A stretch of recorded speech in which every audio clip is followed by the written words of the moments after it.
Season 8, the second part of the story, begins now. Is stopping even possible? A miracle. All major storylines have been resolved. Remember Season 5? First, evil Morty and Jerry Bory were intertwined. Those two arcs concluded simultaneously. Now, Season 8 Part 2 wraps up the Galactic Federation saga, then it dives into Ilya's arc. Angry Rick's vengeance gets fulfilled, introducing a new Heart Sutra element. Honestly, it's all because he's functionally broken. That's what fuels his ruthless nature. Yeah, no standout moments here. Let's dive in together. Discuss if this really aligns. Notice the wigs this episode. When Neon suggested placing ads after the credits, to avoid disrupting viewers' immersion. First time encountering such wig placement. Appreciate it. Back then, Rick and Birdperson spearheaded the charge. The Resistance crushed the Galactic Federation. Since that victory, the Federation licked its wounds in retreat. Rick refused further risks with his comrades. He stopped pursuing conflict. Villains vanished from the front line, retreated to obscurity, raising his rebellious daughter, Deathglare. How did this peaceful life shatter? Old allies departed. He withdrew. Noteworthy adversaries remained at home. Gearhead's leader fell in battle. That was the core blow. Only peripheral characters linger. From rookies to battle-scarred veterans, daily meetings fueled by cowardice, endless strategy sessions. Until a chain of events unfolded, injecting the rebellion with formidable new blood. Enter the Vindicators. Rebel monks convene yet again, plotting the Federation Queen's assassination. Beth storms the Kingly and Mother Palace solo, planning a swift, seconds-long mission. Though lacking her daughter's River or Phoenix Project enhancements. Her skill level suffices. Minor obstacles won't stop her. She reaches the Queen's chamber instantly, but discovers a soldier's mutiny. One who executed the Queen. Master Rick didn't kill her. A lowly soldier dead. Few viewers predicted this twist. Those catching tonight's episode live thought it was a sudden narrative shift. Primed for complaints. Resolved abruptly, mission technically accomplished, but Beth's ship gets obliterated. She calls headquarters for extraction, told to await the supply team. Another committee meeting first. Here, the portal gun proves invaluable. Beth escapes headfirst, takes a shoulder hit, hides in the palace's shadowed corner, contacts her ultimate backup. The one person guaranteed to help, her omnipotent father. Rick casually eats sushi in underground labs. This genius can't use chopsticks. Seriously. Hearing his daughter's plea, Rick doesn't grumble. No tragic hesitations. Agrees without a word. Grabs a pre-packed snack cake. Portal jumps to Beth instantly. Casually mentions, cake was baked earlier. Didn't delay your rescue a second. Such paternal concern feels uncharacteristically warm. Rick's temporary illness makes him toy with foes. Hence the absurd weapon choices. A quicksand spraying gun? Warning sign, projectiles. Labeled friendly fire, stand down. Enemy targeted ones scream dumb ammo. Or just generic sand. To justify this madness, Rick resurrects his brother's dad analogy. See, quicksand and regular sand look identical. Impossible to distinguish. Hence, warning tags save lives. Beth ignores the rambling. Drop me outside Rebel H. I'll walk in myself. Rick instantly understands. Everyone must know I saved you. Saving face, let's go. They portal directly into the Rebel briefing room. Dad, you're impossible. You planned this humiliation. Rick feigns innocence, embarrassed. Why? What's shameful about this? Your dad's a Rebel legend. Look at their warm welcome. Cue unanimous grunts of disdain. Flashbacks reveal Rick's past arrogance, tarnished his reputation. Rebels despise his methods. Now they mock Beth. Snarky remarks, the apple doesn't fall far, same rotten core. Beth snaps, enough. Report the mission, Dad, now. The Queen's dead. Mission accomplished. I eliminated her. Where's the gratitude? A rebel flips on the newsfeed. Something's wrong here. Federation broadcast declares, citizens, remain calm. Today's alarm activation, ... wasn't due to intruders. It heralds the Queen's birthday celebration. Her Majesty will appear at Central Square, greeting all loyal subjects.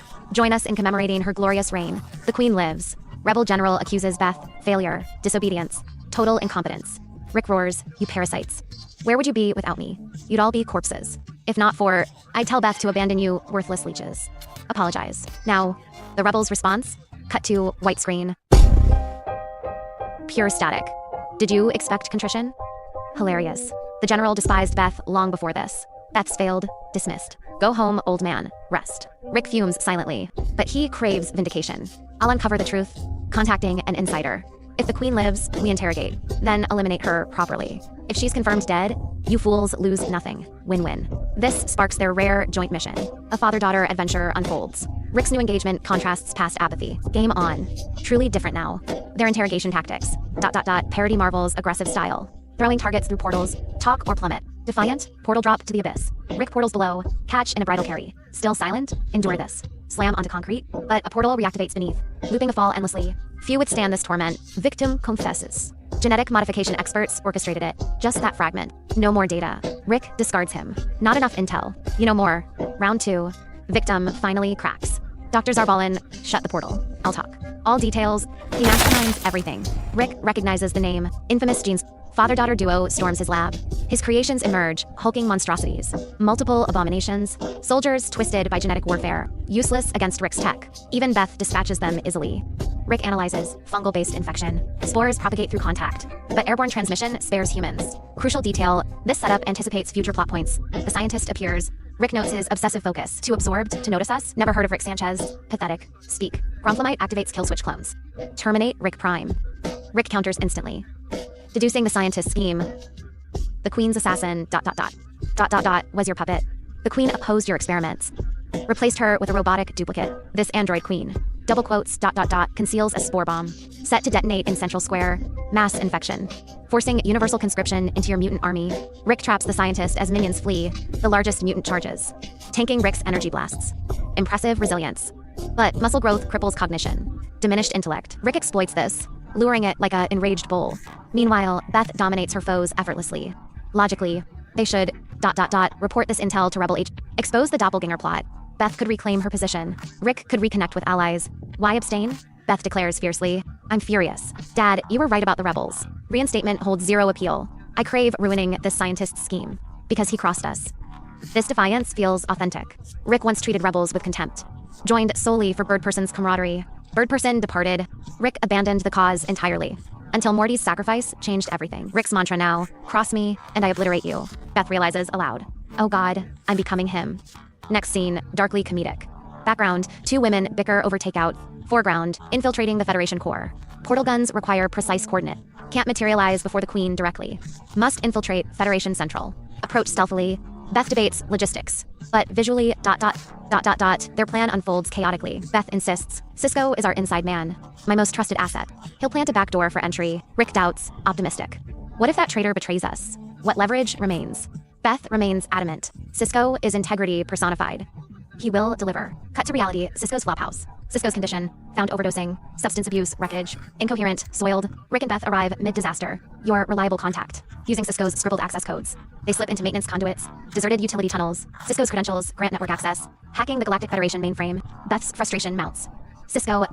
was he ever reliable? Rick smirks. Don't insult my robot CScan Minnows des. Reality, CScan lies dismantled nearby. Father-daughter, bickering intensifies. Beth probes. Who did you truly trust? Name two people you relied on. Rick answers, Bird and Squanchy before ... You know, long ago? He fingers a faded friendship bracelet. Silence hangs heavy. Squanchy's fate remains unspoken. Unmentioned for 8 seasons. Now, was Squanchy truly Birdperson's equal in your heart? Rick grins. Daughter ... Are you experiencing ... jealousy? Craving Birdperson level status? Relax, baby. You're irreplaceable. Could never abandon you. Meanwhile, their hacking attracts attention. Security forces converge. Portal escape fails. You two idiots tripped every alarm. Galactic Federation is on high alert. Chaos erupts as the spore bomb activates. Detonation imminent. To contain the fungal spread, Beth deploys an emergency energy dome. Rick portals toward her, trapped outside the barrier by milliseconds. Beth's location obscured by spores. Rick's panic surfaces, frantically firing at the dome. Terrified for his daughter, Beth jettisons the bomb through a portal, but suffers severe spore exposure. Federation soldiers surround her. Beth, weakened, surrenders. Rick makes a snap decision. Father and daughter feign capture. Infiltrating Federation HQ from within. Airborne spores don't infect humans, ... but direct contact triggers mutation. Beth's transformation accelerates. Rick races against time for a cure. Unexpectedly, a Federation general approaches, no weapons drawn. Sanchez, we need an alliance. The scientist escaped, built, ... a subterranean hive. The primary infection source. Requires annihilation. Our interests align temporarily. The Queen supports this. The anti-modification commander confirms, I grant full resource access. Save your daughter. Then destroy the hive. They storm the underground complex, eradicating infected hosts. The Federation supplies test subjects. Rick experiments ruthlessly, terminating mutated soldiers. No guilt surfaces. These volunteers needed credits desperately. Their deaths provide substantial insurance payouts. Families relied on their sacrifice, securing their loved ones' futures. Refusing test subjects prolongs Beth's suffering. Trial after trial fails. Beth deteriorates rapidly. Rick's focus intensifies. Complex formulas flood his vision, symbolizing hyperconcentration, total immersion in... Then Rick realizes it's not a visualization effect. The bumbling commander ... activated a genius mode light, projecting random equations everywhere. Finally, the antidote formula succeeds, but complications arise. Federation soldier physiology ... differs significantly from human. Beth's earlier dismissal echoes, I've always feared inheriting your flaws. I never wanted to become you. This clone, Beth's words struck deep, though not biological ... The sentiment resonated painfully. Rick's expression hardens. Now he counters, my genes aren't so terrible. See, they enable this antidote. He injects himself first. Human trials confirmed. Rick becomes the primary test subject, ensuring safety before administering to Beth. Must protect you, always. Success? Four Eyes synthesizes the cure perfectly. The team prepares to obliterate the hive. The blast door opens. Rick sees depleted forces. All test subjects perished. Inefficient. Should have recruited more cannon fodder. Need reinforcements? He smirks. Bringing Beth knew this mission required her. Portal activates. Unexpected arrivals. Scene shifts. Bird person and Phoenix person emerge. This episode, fundamentally about family bonds, unites all threads. The Nyx person, consumed by vengeance, lives only for combat. Now finds righteous purpose, slaughtering mutated soldiers mercilessly. His power devastates the hive, reducing the complex to rubble. A brutal crimson ballet resembles two dads chaperoning daughters. A morbid field trip. They exchange parenting insights. Seeing our daughters thrive, priceless. Our paternal devotion is genuine. The scientist appears, writing the ultimate mutant horror. Climactic battle looms, subverted by absurdity. The writers gift the villain, a hilariously ignoble demise, neural linked to his mount. Its movements mirror his psyche. He laughs, maniacally Mount copies the motion, stumbles, nearly plunges off a ledge. Scientist screams, stabilize. Mount obeys, impelling him on stalagmites. Put me down, very well. His final moments, pure comedic agony. Rick triggers the antidote bomb. Hive obliterated. Thus, the Galactic Federation's corruption ends. Peace prevails. Why? No prolonged power vacuum occurs. The Federation and Rebellion reconcile. Full ceasefire enacted.